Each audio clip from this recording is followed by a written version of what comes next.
Nous courons vraiment derrière les temps. Aujourd'hui, c'est l'inauguration. En tant que pasteur principal de ces lieux, je viens avec un mot. La première des choses, nous vous bénissons au nom de Jésus et nous vous accueillons dans notre secteur Bel Air, secteur du ministère Génération Joël.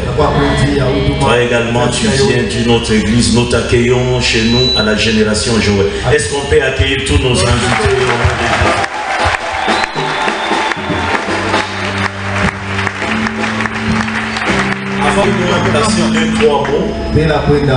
Ça, ce sont des appareils pro.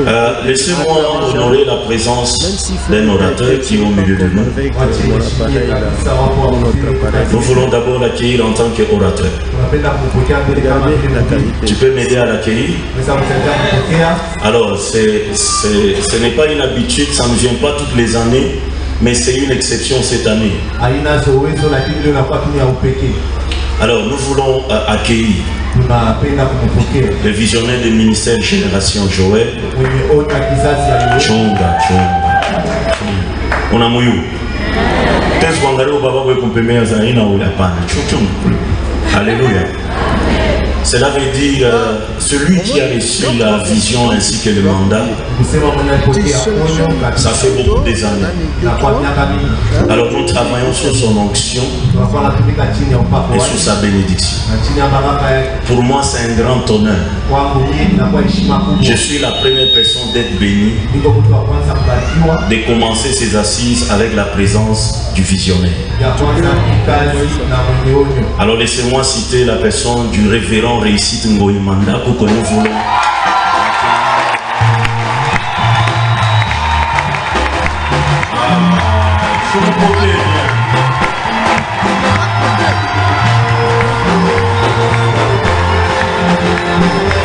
Est-ce que tu peux l'honorer? Tu peux l'honorer. Honore l'onction, honore l'onction.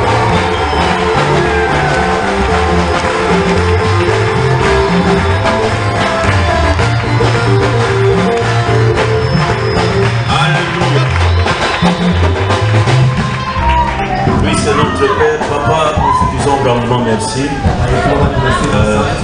Nous n'avons pas deux, nous n'avons qu'un seul Père. Il est le Père de plusieurs.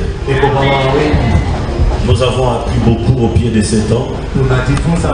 Si aujourd'hui on est ce qu'on est aujourd'hui, on a écouté. Des fois ce n'était pas facile, mais il nous a coaché comme un bon Père. Amen.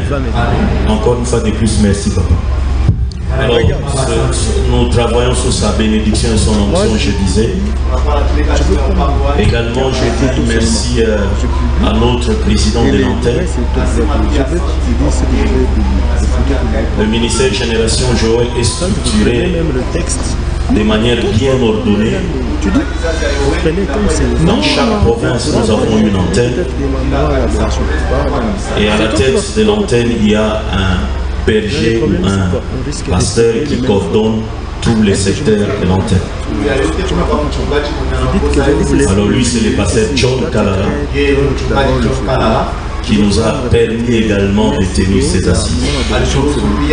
Lui, il n'est pas là, je crois, d'ici là, de demain, il sera avec nous. Alors je m'en vais également bénir et saluer la présence de tous les pasteurs et bergers des ministères Génération Joël. Votre présence, c'est un grand soutien pour nous. Chers bergers, pasteurs, nous vous saluons au nom de notre Seigneur Jésus et soyez les bienvenus à la doxa. Alléluia. Particulièrement, j'aimerais également saluer la présence des noms de Dieu bien. Je crois qu'il nous a toujours fait beaucoup de bien. Il a accueilli pas plus d'un serviteur à la génération Joël dans son église. Moi, je crois que c'était ça le mot de votre titre. Non, je n'ai pas dit ça. Il a accueilli plus d'une personne à la génération Joël. Nous travaillons toujours dans son église. J'ai travaillé chez lui, maman Irène a travaillé chez lui, les prophètes héritiers dernièrement ont travaillé chez lui. C'est le pasteur Sandy et maman. Est-ce que vous, c'est un homme très bien humble. Vous pouvez m'aider à accueillir et à saluer cet homme de Dieu.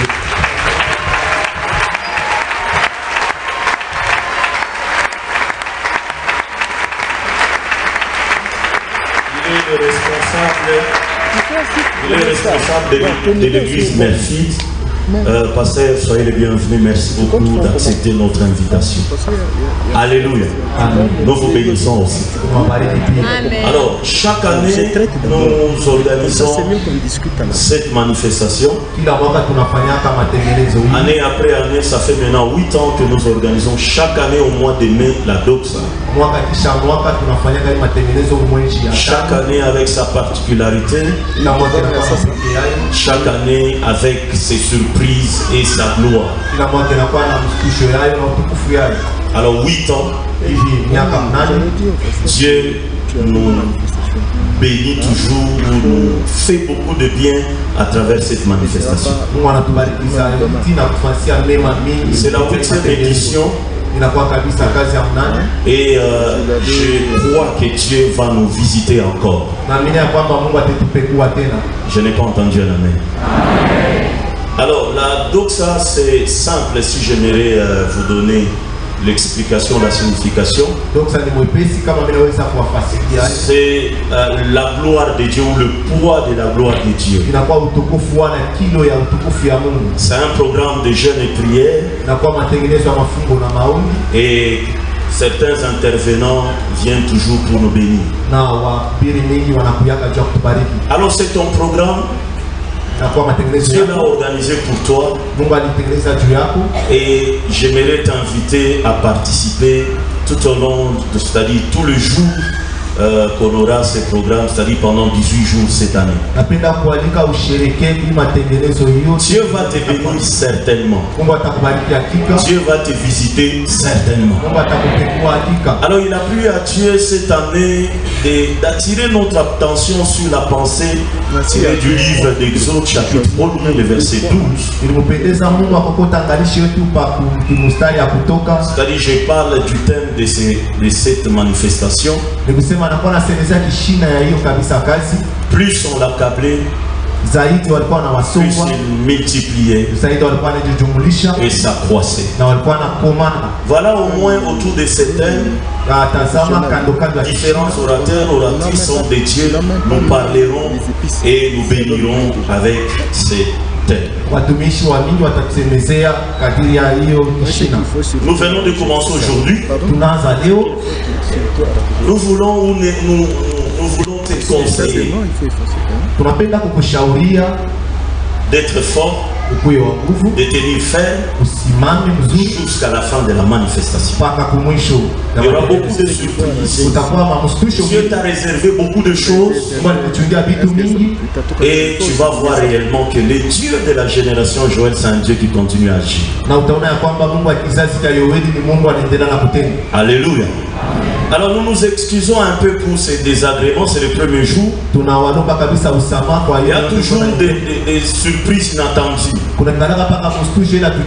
Mais on va améliorer les choses. On va s'arranger, même ceux qui sont à l'extérieur. Ne vous en faites pas, demain on va déjà s'arranger pour que vous ayez au moins une place et vous soyez dans de bonnes conditions. Je t'ai béni aussi. Cet après-midi, vous êtes jolis, vous êtes belles, vous êtes beaux, tous ceux que vous êtes là. Que Dieu vous bénisse abondamment. Alors, j'aimerais simplement introduire ces grands thèmes dans peu de temps. Je n'ai pas beaucoup de temps. Et puis, on va passer à un autre service. Mais dès demain, on aura le prophète héritier. Et après-demain, c'est fait le Bishop Magila qui va aussi commencer. Alors c'est un bon menu. Et certainement tu seras béni. Alors prends ta Bible. Je n'ai pas beaucoup de temps. Peut-être je parle seulement de ces thèmes. Et puis on va passer à une forte adoration. On va déclencher un mouvement en sérieux afin que tu sois béni. Alléluia. Amen. Exode chapitre 1er, verset 12. La Bible déclare, Exode chapitre 1er, le verset 12, plus on l'accablait, plus il multipliait et s'accroissait, et l'on prit en aversion les enfants d'Israël. Alors j'ai eu le temps de chercher pour toi quelques versions afin de faire asseoir ces thèmes. La version Semeur déclare ceci: mais plus on les opprimait, plus ils avaient d'enfants et devenaient nombreux.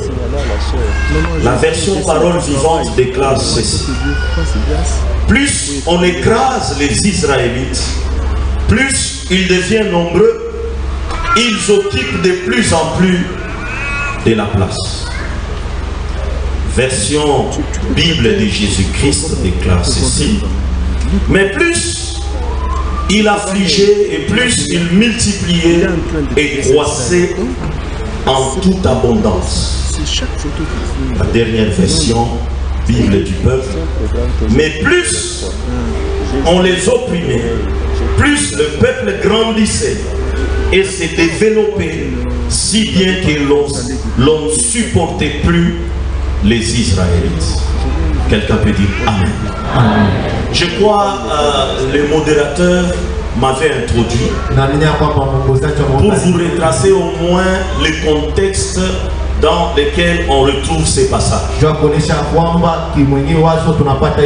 Prendre ces passages d'une manière isolée, on ne peut pas peut-être comprendre quelque chose. Mais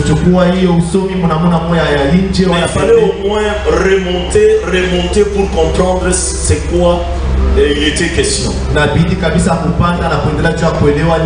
il m'avait déjà introduit, je vais passer. Mais retiens ceci: Dieu l'avait prédit bien avant. Dieu avait parlé à Abraham de ce que nous évoquons aujourd'hui.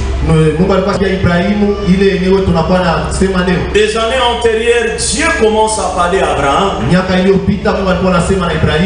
que ta postérité sera esclave dans un pays étranger. Pas pendant 2, 3, 4, 5 jours, mais pendant 400 ans. Et après cela, je ferai sortir ce peuple de ce pays. Je donnerai à ce peuple un autre pays où coulera le lait et le miel. 2 siècles plus tard, cette prophétie va se réaliser tel que Dieu l'avait prédit.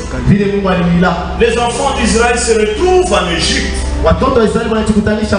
Et c'était pendant le règne de Joseph. Et les patriarches vont venir de l'Égypte. Et après cela, il y eut la mort de Joseph. La Bible déclare également ses frères vont mourir. Et un autre pharaon qui ne connaissait pas l'histoire de Joseph commence à avoir une autre manière de voir les enfants d'Israël. Quelle était sa pensée? Ce peuple commence à se multiplier. Alors la peur commence à se manifester dans son cœur. Quel est le risque? Ce peuple est en train de se multiplier. Si jamais l'Égypte se retrouve dans une guerre, il y a possibilité que ce peuple qui est étranger s'allie aux ennemis d'Israël, en fait de l'Égypte. Et ça sera vraiment une catastrophe. Quelle est la pensée? La Bible déclare que ces pharaons commencent à oppresser les enfants d'Israël. C'est comme ça qu'on est sur ces versets qui va constituer la base de cette manifestation. Est-ce qu'on peut acclamer pour ces passages? Si je m'arrêtais là, tu as au moins une pensée. Mais laisse-moi ajouter 2-3 choses. Et puis on va créer ce qu'on va créer. Mais plus on l'accablait, mais plus il multipliait, et plus il s'accroissait. La première action, c'était accabler ou opprimer les peuples. Pourquoi Pharaon le faisait? Pharaon avait peur. Alors je n'ai pas compris. Comment se fait-il? Un peuple qui est esclave dans ton territoire Pharaon, ce peuple commence à te faire peur. Dans ton territoire, où tu as tes dieux, où tu as ton pouvoir, où tu as ton autorité, mais un peuple esclave, un peuple qui n'avait pas d'appui, mais ce peuple commence à te faire bouger. Ça me rappelle l'histoire d'un petit bébé qu'on appelait Jésus de Nazareth, qui n'avait pas l'autorité pendant ce temps, qui n'avait pas le pouvoir, mais faisait trembler un Hérode qui était sur son trône. Je viens dire à quelqu'un, ma Bible déclare, l'humanité tout entière appartient à Satan. Mais j'aimerais dire à quelqu'un, en tant que passager sur la terre, oh, il y a quelqu'un qui commence à trembler par rapport à la dose. Ton amen, ton amen. Il y a quelqu'un qui commence à trembler à ton sujet. Celui qui a le pouvoir sur la terre. Mais quand on parle de toi, il commence à trembler. Je te parle de Satan qui est comme Pharaon. Là où tu es, tu te négliges. Mais Satan sait que tu peux faire trembler les choses. Donne-moi un amen que j'avance. Ce peuple n'avait rien. L'armée appartenait à Pharaon. La puissance appartenait à Pharaon. Le bien appartenait à Pharaon. Le problème ce n'est pas les biens. Le problème ce n'est pas tout ce que Pharaon avait. Mais le problème c'était celui qui était derrière les enfants celui qui était derrière les enfants d'Israël. Le problème ce n'est pas la famille d'où tu viens. Le problème ce n'est pas ce que tu as fait comme étude. Donne-moi un amen. Parce que si je te pose la question, montre-moi l'université où Joseph est allé, tu ne vas pas retrouver ça dans la Bible. Le problème c'est celui qui est derrière toi, qui fait trembler celui qui règne. Donne-moi un amen qui tremble davantage. J'informe à quelqu'un pendant cette doxa, tu es en train de venir, il y a des gens qui vont trembler. Alléluia. Alléluia. Ce n'est pas un problème. Mais la Bible nous donne une assurance que celui qui est en moi est plus puissant que celui qui est dans le monde. Cela veut dire quoi? C'est possible, même sur une terre étrangère, de faire trembler le propriétaire de la terre. Tu ne m'as pas donné la main. J'ai dit c'est possible. Même sur une terre étrangère. Même dans des conditions non favorables pour toi. C'est possible que les gens tremblent. Dieu vient d'inaugurer une autre saison. Cela ne dépendra pas de là où tu restes, d'où tu viens, mais ça dépendra de celui avec qui tu... Pharaon commence à bouger, mais Pharaon va faire une chose. La Bible déclare, il commence à oppresser les enfants d'Israël. Il commence à faire souffrir les enfants d'Israël. Il commence à affliger les enfants d'Israël. Mais ce que je ne comprends pas, si je suis orateur, je vais revenir après. Mais la Bible déclare, plus on l'accablait, plus ils multipliaient et ça croissait. Quel rapport y a-t-il ou quel rapprochement entre l'oppression et la multiplication? Quelqu'un n'a pas compris. Comment tu peux expliquer ça? En réalité, lorsqu'on les opprimait, ils ne devaient pas se multiplier, mais ils devaient diminuer, faire pleurer. Mais la Bible ajoute, dans une autre version, se multiplier. Ils devenaient forts. Non seulement ils devenaient forts, ils étaient en abondance. Je vais dire à quelqu'un, tout ce que tu vois comme oppression, ce n'est pas une oppression. Derrière chaque oppression, il y a la chose que tu ne vois pas. Je vais le dire mieux. Des fois, Dieu, il prend la gloire de quelqu'un, il cache ça dans l'oppression. Plus on t'oppresse, ce que l'ennemi ne sait pas, plus on t'oppresse, tu développes d'autres qualités. Je reprends. Plus on t'oppresse, en toi là, tu es en train de créer d'autres qualités afin de devenir meilleur. Quelqu'un peut dire amen. Alors j'aimerais encourager quelqu'un. Toute oppression n'est pas oppression. La Bible déclare, vos voix ne sont pas mes voix. Ne sont pas mes voix. Pour d'autres personnes, pour que la gloire arrive, Dieu va faire passer cette gloire dans l'oppression. Parce que je viens d'encourager une catégorie. D'ici là, tu vas regretter les pleurs que tu as eu à faire dans ta chambre des années. Tu vas les regretter. Tu vas les regretter. Tu vas les regretter. Pourquoi? Plus on l'opprimait, plus on l'opprimait. Cela veut dire quoi? Dieu a pris le secret de la multiplication, le secret de la croissance, le secret de la grandeur. Il a placé ça dans l'oppression. Je bénis Dieu pour ton oppression, pour ta souffrance.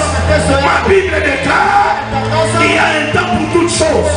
Ce que tu es en train de vivre, ce que tu ne sais pas, et que ça t'approche de la gloire, mais Dieu ne t'a pas encore révélé la gloire qui... Donne-moi un amen. Donne-moi un amen. Plus on l'opprimait, Dieu multiplie. Vous savez, à un certain moment, Dieu, il est spécialiste dans ce qu'on appelait autrefois qui perd gagne. On a protégé au protégé, on est dans pour récupérer. Je sais ma main n'y ajouter. Je vous remplacerai. Les années qu'on dévorait, les gelées, les gazas, les acides. Cela veut dire quoi? Avant de remplacer ces années, on va d'abord les dévorer. Je parle à quelqu'un qui a connu la saison où l'on a dévoré. Ça s'arrête là. Il y a une autre saison qui va commencer. Donne-moi un amen que ça commence dans ta vie. Une saison où Dieu va récupérer toutes les oppressions, toutes les souffrances, toutes les mépris. Il va les faire ça. Dieu va les transformer. Ma oppression yote. Toutes les oppressions sera changée. Dieu. Et ça c'était quelque chose d'inexplicable devant Pharaon. Je n'ai pas le temps de t'expliquer tout ça. Trois types d'oppression. Trois types d'oppression qu'avaient subi les enfants d'Israël. Mais dans toutes ces oppressions, plus on les accablait, plus ils multiplient et plus ils s'accroissent. Quelqu'un peut dire amen. Quelqu'un peut dire amen. Je vais le dire mieux. Je descends.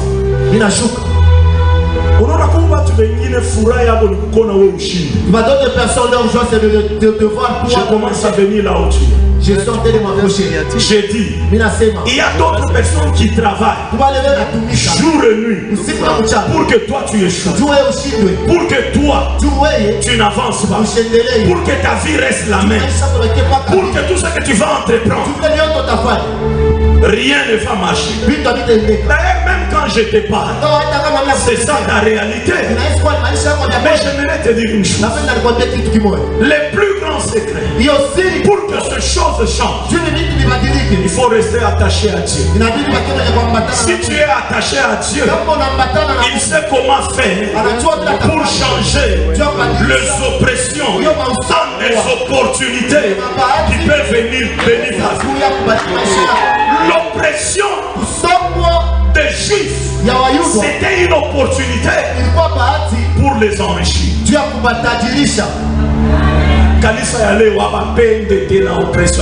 L'église d'aujourd'hui n'aime pas l'oppression. Vous serez persécutés. La Bible dit mais plus on te persécute, plus tu deviens fort, plus tu deviens stratège, plus tu comprends ce que tu peux faire pour que les choses avancent. Quelqu'un peut dire amen. Ne regardons pas les choses toujours dans un mauvais côté. Ne regarde pas les choses d'une autre manière. Mais commence toujours à faire une lecture selon la pensée de Dieu. Vois les choses à la manière de Dieu. Ne les vois pas selon la manière dont on est en train de t'opprimer et de te faire mal. Si tu les vois selon la pensée de Dieu, laisse-moi te dire une chose. Dieu est celui qui change tout mouvement et tout système en ta faveur. Donne-moi un amen. Amen. Ça, il y a un système automatique. La voix de Dieu n'a rien à voir avec nos voix. Je suis en train de bénir quelqu'un. Tu t'approches petit à petit de ta gloire. Il a fallu qu'il y ait une oppression pour que tout l'or, l'argent de l'Égypte passe des mains des Égyptiens vers les mains des enfants. Quelqu'un n'a pas compris. Ni t'était l'oppression, il ne devait pas y avoir ces transferts jusqu'à ce que Dieu décide de dépouiller les Égyptiens pour enrichir les Juifs. Dieu te payera toutes les années que l'ennemi a dévoré dans. Quelqu'un peut dire amen. Ne regarde pas toutes les montagnes comme des montagnes. Mais des fois regarde certaines montagnes comme des chemins qui t'amènent dans la gloire. Car la Bible déclare toute montagne sera abaissée. Peu importe, Dieu va le faire pour que tu y arrives. Quelqu'un peut dire amen. Pourquoi Dieu va le faire? Pourquoi Dieu a permis qu'il se multiplie? Je vais te donner deux choses et puis je m'arrête là. La première des choses, Genèse chapitre 22, le verset 17. Dieu avait fait une promesse à Abraham. Dieu a dit ta postérité se multipliera. Dieu n'avait jamais oublié ça. Même quand on les opprimait, on les amenait tout simplement à accomplir la volonté de Dieu afin que la promesse de Dieu, qui était encore dans une condition suspensive, puisse atterrir sur les enfants d'Israël. Tout ce qui t'arrive, Dieu est en train de réaliser une promesse qui était sur ta vie. Or la Bible déclare, la renommée de Dieu s'est accrue. Pas pour autre chose, à cause de l'accomplissement de ses promesses.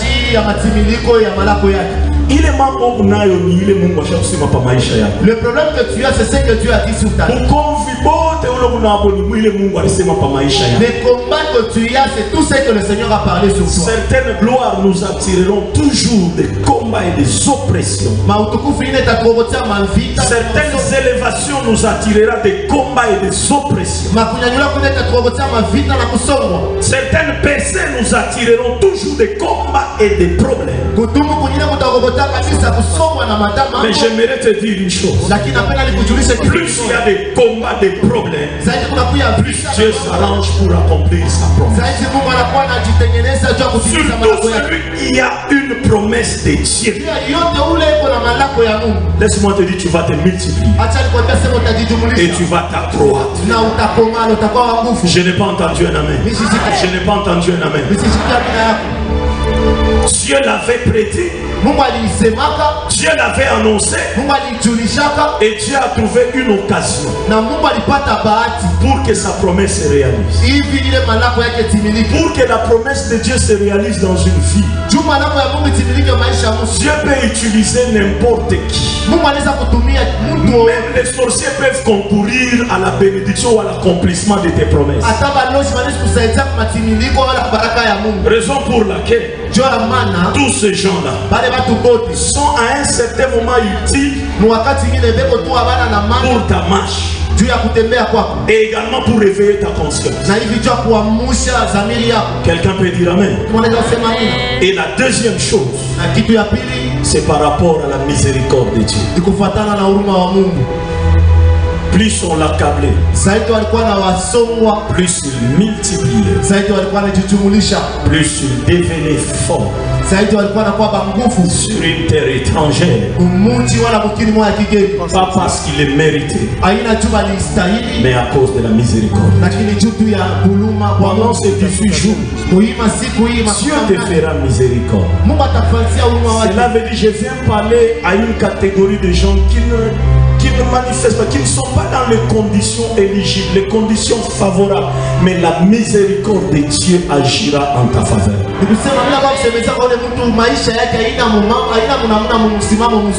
Dieu n'est pas loin de toi, Dieu est avec toi. Toutes choses concourent au bien de ceux qui aiment Dieu. Dans tout ce qui t'est arrivé, il y a une leçon que Dieu veut que tu tires, mais beaucoup plus en ta faveur. Un jour tu te rendras compte, ni t'étais ces oppressions, tu n'allais pas percer dans les choses de Dieu, ni t'étais la présence de tout ce mouvement de sorciers, tu n'allais pas être conscient pour prendre les choses au sérieux, ni t'étais le nom des ennemis, tu n'allais pas comprendre la notion de la prudence dans la vie, ni t'étais ce que tu as subi dans ta famille, tu n'allais pas comprendre que les secours ne viennent que de l'Éternel, ni t'étais le rejet des gens de la terre, tu n'allais pas comprendre qu'il faut seulement faire confiance en Dieu, ni t'étais les abandons, les critiques des gens, tu n'allais pas comprendre que tu es aussi quelqu'un, tu es quelque part, ni t'étais ce qu'on a parlé en mal de toi, tu n'allais pas comprendre que non, il faut redresser ta vie.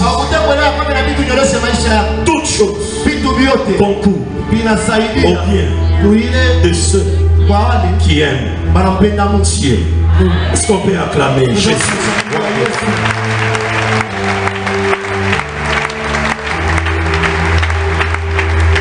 Je viens de t'expliquer au moins ce quoi le thème.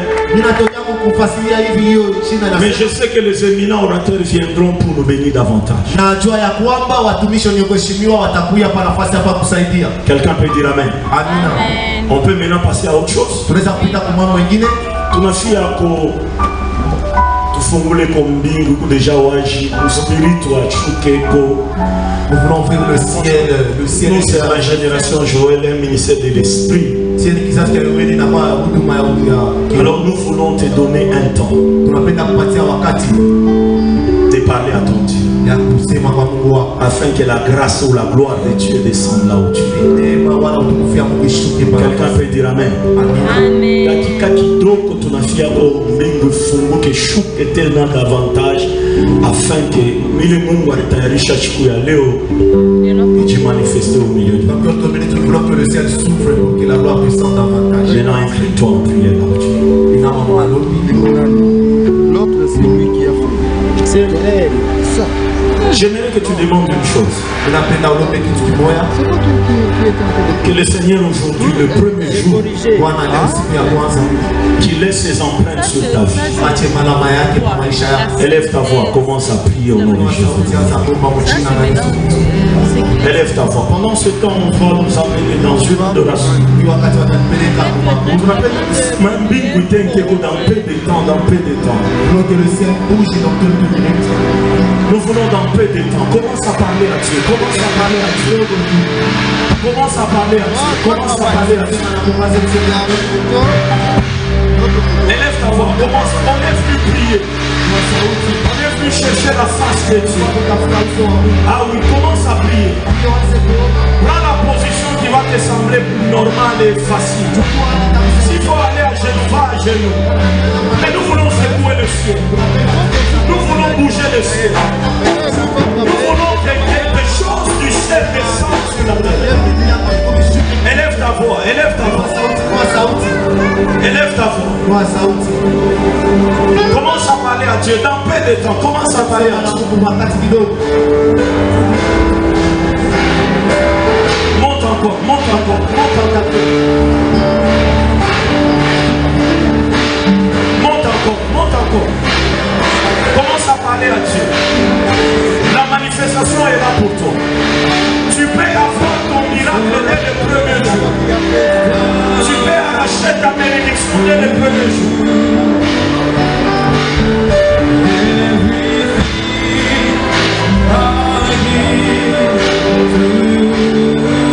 Oh, commence à parler à Dieu. Commence à parler à Dieu.